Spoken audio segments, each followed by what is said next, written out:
ऋग्वेद का गायत्री मंत्र सर्वश्रेष्ठ मंत्र है।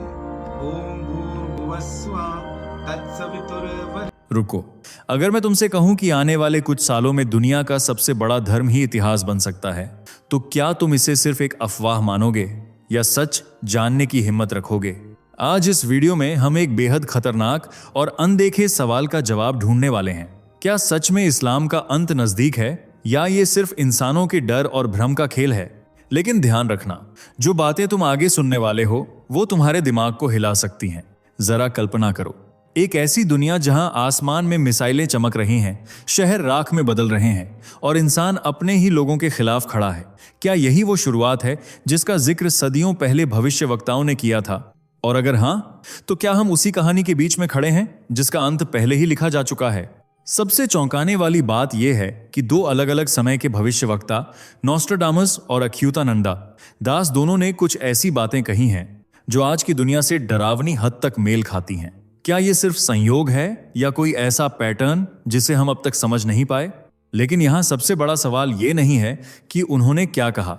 असली सवाल यह है, अगर ये भविष्यवाणियां सच हुई तो इसका असर तुम्हारी जिंदगी पर क्या पड़ेगा?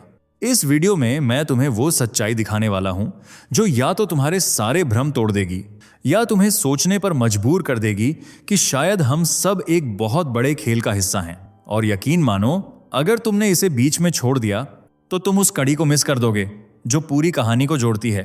चलिए दोस्तों, जरा जल्दी से कमेंट करके बताइए ये वीडियो आपको कैसे मिला। क्या आपने इसे खुद सर्च किया था या ये अचानक आपकी स्क्रीन पर आ गया और आपने क्लिक कर दिया? सच सच बताइए, क्योंकि हमें भी जानना है कि आखिर YouTube आज हमारे सनातन धर्म की ये आवाज आप तक कैसे पहुंचा रहा है।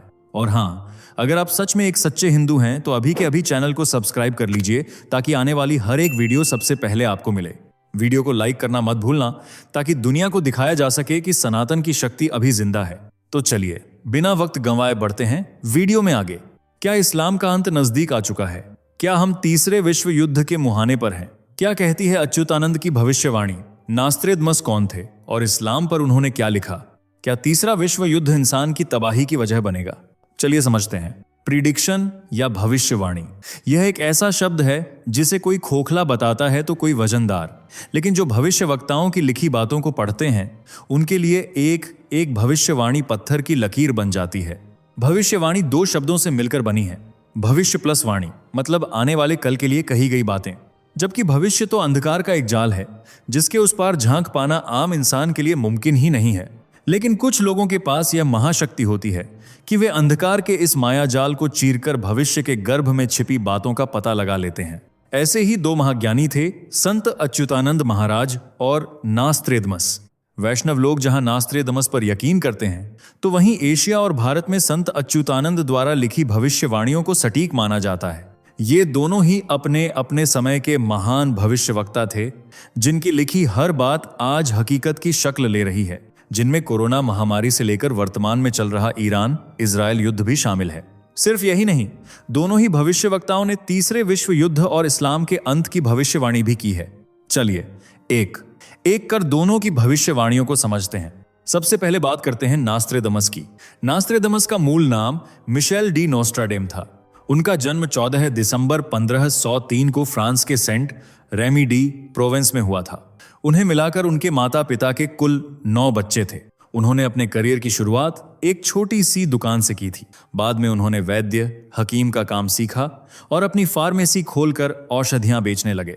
यहीं से शुरू हुआ उनका डॉक्टरी करियर, जिसमें उन्होंने कई बड़े बड़े काम किए, जैसे प्लेग जैसी घातक बीमारी का इलाज किया। यही कारण है कि उन्हें फ्रांस के सबसे बड़े चिकित्सकों में शुमार किया जाता था। लेकिन इससे भी ज्यादा वे प्रसिद्ध थे अपनी भविष्यवाणियों के लिए। उनके पास एक असीम कला थी कि वे आने वाले कल में क्या होने वाला है ये पहले ही बता दिया करते थे। 1566 में वे तो इस दुनिया से रवाना हो गए, लेकिन उनकी भविष्यवाणियों के जरिए वे आज भी जिंदा हैं। उन्होंने अपनी किताब लीज प्रोफेसीज में 1000 से भी ज्यादा चौपाइयां लिखी हैं और इन 4 पंक्तियों वाली कविताओं को 10 सेंचुरी में सेट किया गया था, जिनमें 3797 तक की भविष्यवाणियां की गई हैं। उनकी कुछ प्रसिद्ध भविष्यवाणियों में से एक 10 जुलाई 1559 को ही सही साबित हो गई थी, यानी उनके मरने से पहले, जब उन्होंने हेनरी द्वितीय की दर्दनाक मृत्यु की बात कही थी। हालांकि उस वक्त किसी ने उन पर भरोसा नहीं किया, लेकिन कुछ समय बाद हेनरी द्वितीय जब एक कंपटीशन में अपने ही कॉम्पिटिटर के भाले से बचने के लिए भाग रहे थे, लेकिन भाला हेलमेट को चीरते हुए उनकी आंख और गर्दन को बुरी तरह घायल कर गया और पूरे 10 दिनों तक जिंदगी के लिए जंग लड़ने के बाद हेनरी द्वितीय की जान चली गई। इस घटना के बाद लोगों का नास्त्रेदमस पर विश्वास अटूट हो गया। इसके बाद तो उनकी लिखी बातों ने एक एक कर हकीकत की शक्ल लेना शुरू कर दिया। 2024 की शुरुआत में जापान में 7.6 की तीव्रता से भूकंप आया था और यह बात भी नास्त्रेदमस ने अपनी किताब में पहले ही लिख दी थी। इसके अलावा कोरोना महामारी को लेकर भी वे सालों पहले ही आगाह करके गए थे। बात इस्लाम की करें तो नास्त्रेदमस ने कहा था, मुस्लिम खुद ही एक दूसरे के दुश्मन बन जाएंगे। एक समय ऐसा आएगा जब मुस्लिम समाज आपस में लड़ मरेगा और हाल के दौर में पाकिस्तान, अफगानिस्तान, बांग्लादेश जैसी मुस्लिम बहुल कंट्रीज में जो हालात हैं वे इसके गवाह हैं। इन्हें छोड़ भी दें तो मिडिल ईस्ट को देख लीजिए। ईरान, सऊदी जैसे देश एक दूसरे को मिटाने के लिए कुछ भी कर गुजरने को तैयार हैं। सिर्फ यही नहीं, नास्त्रेदमस ने लिखा था, मुस्लिम समाज के लोग पूरी दुनिया में अपनी ऐसी छवि बना लेंगे कि कोई भी देश उनकी मदद करने से मना कर देगा। इसका सबसे बढ़िया उदाहरण है यूरोपियन कंट्रीज, जिन्होंने मुस्लिम शरणार्थियों को बेघर, लाचार समझकर सहारा दिया था, लेकिन आज ये सब उन्हीं शरणार्थियों को निकालने की तरकीब सोच रहे हैं। वेस्टर्न कंट्रीज ने मुस्लिम से ऐसा मुंह मोड़ा है कि अब कोई इनकी मदद करने को तैयार नहीं है। कहीं कुरान जलाकर मुस्लिम्स का विरोध हो रहा है तो कहीं इस्लाम को जड़ से उखाड़ फेंकने के लिए मास लेवल पर विरोध प्रदर्शन किया जा रहा है। जर्मनी, लंदन, फ्रांस ऐसे तमाम देश हैं जो इस्लाम से छुटकारा चाहते हैं। यानी नास्त्रेदमस की कही बात सच साबित हो रही है। तो क्या इस्लाम के अंत वाली बात भी सच हो जाएगी? इस सवाल के जवाब से पहले संत अच्युतानंद दास की भविष्यवाणियों पर भी गौर कर लेते हैं। अच्युतानंद महाराज 16वीं सदी के सबसे महान संत माने जाते हैं। उनका जन्म 10 जनवरी 1510 को माघ शुक्ल एकादशी के दिन ओडिशा के कटक जिले में तिलकाना गांव में हुआ था। उनके गुरु थे चैतन्य महाप्रभु और वे वैष्णव संप्रदाय के संत थे। उनके अलावा वैष्णव संप्रदाय के 4 और महान संत थे और इन सभी को पंचसखा कहा जाता था, यानी 5 मित्र, जिनकी जोड़ी ने न सिर्फ उम्दा कविताएं दी बल्कि भरपूर ज्ञान और सोच से भी परे भविष्यवाणियां दी थीं। अच्युतानंद एक कवि थे। उन्हें कविताएं लिखने का बड़ा शौक था। वे भगवान जगन्नाथ के परम भक्त थे और कई लोग तो उन्हें भगवान कृष्ण के सबसे घनिष्ठ मित्र सुदामा का ही रूप मानते हैं। यूं तो उन्होंने शून्य संहिता, हरिवंश और गुरुभक्ति गीता जैसी रचनाएं लिखी, लेकिन उनकी सबसे महान पुस्तक है भविष्य मालिका, जिसे ग्रंथ का दर्जा भी दिया जाता है, क्योंकि यह कोई साधारण पुस्तक नहीं है, बल्कि ताड़ के पत्तों पर गुरु अच्युतानंद ने जिन भविष्यवाणियों को उकेरा था उन्हीं का भंडार गृह है, जिसमें वर्तमान और भविष्य की लगभग हर बड़ी घटना का जिक्र मिलता है। और इस पुस्तक का आधार है पुरी स्थित जगन्नाथ मंदिर। इस किताब में कोरोना महामारी से लेकर वर्तमान में चल रहे रूस, यूक्रेन और ईरान, इजराइल युद्ध के बारे में भी लिखा गया है। भविष्य मालिका के अनुसार धरती 3 चरणों से गुजर रही है। सबसे पहले कलयुग का अंत होगा, दूसरा महाविनाश होगा और तीसरा चरण अपने साथ एक नया युग लेकर आएगा। मालिका के अनुसार दुनिया में क्या होना है, क्या नहीं, इसके संकेत जगन्नाथ मंदिर में होने वाली शुभ और अशुभ घटनाओं से मिलेंगे। जैसे जब प्रभु जगन्नाथ का अपमान होगा, मंदिर की परंपराओं में अव्यवस्था होगी, मंदिर के पत्थर गिरेंगे और कल्प वृक्ष यानी मंदिर में स्थित बरगद का पेड़ गिरेगा, तब लोग मरेंगे। और बरगद का पेड़ गिरने की घटना हो चुकी है, जिसके बाद बड़ी संख्या में लोग भी मारे गए हैं। 3 मई 2019 को जब ओडिशा में भीषण चक्रवाती तूफान फानी आया था, तब यहां स्थित कल्प वृक्ष टूटकर गिरा था और इसके बाद ही दुनिया ने कोरोना जैसी महामारी को देखा था, जिसने न सिर्फ लाखों लोगों की जान ली बल्कि महीनों तक इंसान को 4 दीवारी में कैद कर दिया। जैसे ही लोगों ने इस भविष्यवाणी को सच होते देखा, अच्युतानंद महाराज पर उनका विश्वास और ज्यादा अटूट हो गया। ऐसे में उनके द्वारा कई बातों को नजरअंदाज करना भारी पड़ सकता है। भविष्य मालिका के अनुसार 2022 से 2029 के बीच धरती पर हो रही प्राकृतिक आपदाओं के कारण 7 दिनों तक अंधेरा देखने को मिलेगा, जो कलयुग के अंत का संकेत होगा। एक तरफ प्राकृतिक आपदाएं होंगी तो दूसरी तरफ एक महायुद्ध भी हमारा इंतजार कर रहा है। मालिका के अनुसार शनि के मीन राशि में प्रवेश करने के साथ ही तीसरे विश्व युद्ध की शुरुआत हो जाएगी, क्योंकि शनि मीन योग तबाही का संकेत है और देखा जाए तो रूस यूक्रेन युद्ध के साथ ही तीसरे विश्व युद्ध की चिंगारी फूट चुकी है। दोनों देशों के बीच युद्ध शुरू हुए 4 साल से भी ज्यादा हो चुके हैं। 24 फरवरी 2022 को दोनों देशों के बीच झड़प शुरू हुई थी।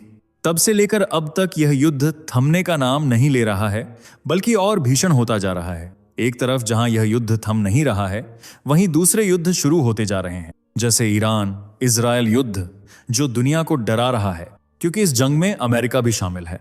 इस युद्ध की शुरुआत 28 फरवरी 2026 को अमेरिका और इजरायल द्वारा संयुक्त सैन्य अभियानों जैसे ऑपरेशन एपिक फ्यूरी और ऑपरेशन रोरिंग लायन के साथ हुई थी। इस दौरान दोनों देशों ने ईरान के परमाणु ठिकानों, सैन्य ठिकानों और मुख्य स्थानों को निशाना बनाते हुए बड़ी संख्या में हवाई हमले किए थे, जिसके बाद ईरान ने भी अमेरिका और इजरायल को सबक सिखाने की कसम खाई और यहीं से जंग ने भीषण मोड़ ले लिया। ईरान ने एक के बाद एक कई हमले किए और मिडिल ईस्ट में अमेरिकी ठिकानों को निशाना बनाया, जिससे अमेरिका को 24,000 करोड़ का नुकसान हुआ है और 13 अमेरिकी सैनिकों की जान जाने की भी खबर है। रिपोर्ट्स के अनुसार ईरान ने अमेरिका के 17 ठिकानों को निशाना बनाया। अब तक दोनों देशों के बीच सैकड़ों मिसाइलें दागी जा चुकी हैं, जिस वजह से हजारों लोग घायल हुए हैं, जबकि दर्जनों ने अपनी जान गंवा दी है। यह युद्ध जिस स्तर पर हो रहा है, वह कहीं तीसरे विश्व युद्ध के शुरू होने का संकेत दे रहा है। जैसा कि भविष्य मालिका में लिखा भी है कि थर्ड वर्ल्ड वॉर देशों के छोटे छोटे संघर्षों से शुरू होगा, जो धीरे धीरे वैश्विक रूप ले लेगा। इसमें रूस, चीन और मुस्लिम देश गठबंधन करेंगे और पश्चिमी देशों से टकराएंगे। यह युद्ध 6 साल 6 महीने तक चलेगा, जिसमें भारत की इन्वॉल्वमेंट पहले तो ना के बराबर होगी। हालांकि छोटे स्तर पर नुकसान पहुंचेगा, लेकिन आखिरी 13 महीनों में भारत भी इस युद्ध का हिस्सा बनेगा और तब यह भारत की लड़ाई बन जाएगी, क्योंकि चीन के इशारे पर 13 मुस्लिम देश भारत पर धावा बोल देंगे। उस पर मिसाइलें दागी जाएंगी, बम गिराए जाएंगे और भारत को नेस्तनाबूद करने की हर कोशिश होगी। शुरू में भारत युद्ध में कमजोर पड़ता नजर आएगा और लोग बड़ी संख्या में मारे जाएंगे, लेकिन धीरे धीरे भारत भी अपनी पकड़ बनाएगा और एक एक कर इन सभी मुस्लिम देशों को पछाड़ देगा। इस युद्ध के बाद पाकिस्तान नाम का कोई देश नहीं बचेगा, बल्कि यह पहले की तरह अखंड भारत का हिस्सा होगा। चीन को बुरी तरह से शिकस्त मिलेगी और पाकिस्तान की तरह कुछ और मुस्लिम देशों का नामो निशान मिट जाएगा। जो बचेंगी वहां भी ज्यादातर सनातन धर्म से जुड़े लोग मिलेंगे। इस तरह इस्लाम का सूरज सदा सदा के लिए डूब जाएगा। मालिका की माने तो कलयुग के 5000 वर्ष पूरे होने के बाद संधिकाल शुरू हो चुका है और 2024 से 2030 के बीच यह वह समय चल रहा है जो विनाशकारी है। आज जिस स्तर की महंगाई हम देख रहे हैं, देशों के बीच टकराव देख रहे हैं, वह भी इसी विनाश का एक हिस्सा है। लेकिन यह तो अभी सिर्फ शुरुआत है, अभी तो और भी बहुत कुछ होना बाकी है। मालिका के अनुसार अभी तो प्रकृति इतना विकराल रूप दिखाएगी कि किसान खेती नहीं कर पाएंगे। कहीं पानी होगा तो कहीं एकदम सूखा। अनाज इतना कम होगा कि नोट भर कर देने के बाद भी नहीं मिलेगा। लोग तिल तिल कर मरेंगे। अमेरिका का एक बड़ा हिस्सा जलमग्न हो जाएगा और रूस एक हिंदू देश बन जाएगा। इससे पहले रूस और यूरोप भी आपस में टकराएंगे, लेकिन इस जंग में यूरोप की लगभग पूरी आबादी नष्ट हो जाएगी। जब यह युद्ध खत्म होगा, तब भारत का राजा भी एक शक्तिशाली हिंदू राजा होगा, जो न सिर्फ भारत बल्कि दुनिया के ज्यादातर हिस्से का नेतृत्व करेगा। हो सकता है ये बातें आप में से कुछ लोगों को सुनने में अटपटी और हवा हवाई लग रही हों, लेकिन अब तक मालिका में लिखी ज्यादातर भविष्यवाणियां सच साबित हुई हैं। ऐसे में इन बातों को नकारना भी सही नहीं है।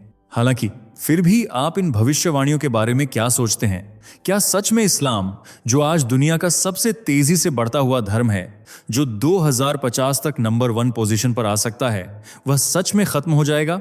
अपनी राय कमेंट कीजिए। मिलते हैं अगली वीडियो में। तब तक के लिए वीडियो को लाइक शेयर करके चैनल को सब्सक्राइब कर लीजिए। दोस्तों, आपको स्क्रीन पर 2 और वीडियोस दिखाई दे रही हैं, जिसे देखने के लिए स्क्रीन पर क्लिक करें।